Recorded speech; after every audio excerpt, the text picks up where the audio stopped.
And I love any art attack that uses recycled materials. And Chloe's collage has done just that. She's made a flower out of old newspaper cuttings. Brilliant.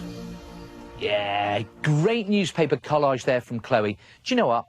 I get through loads of newspaper on Art Attack. It's such a versatile art material.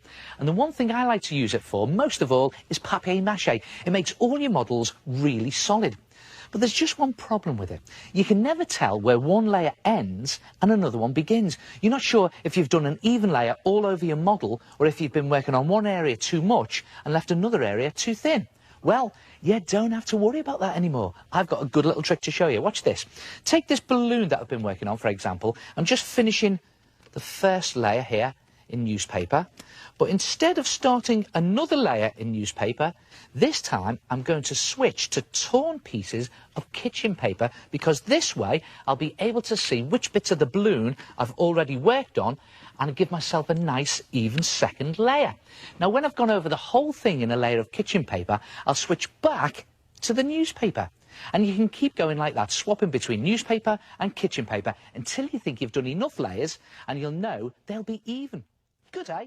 So, OK, where were we?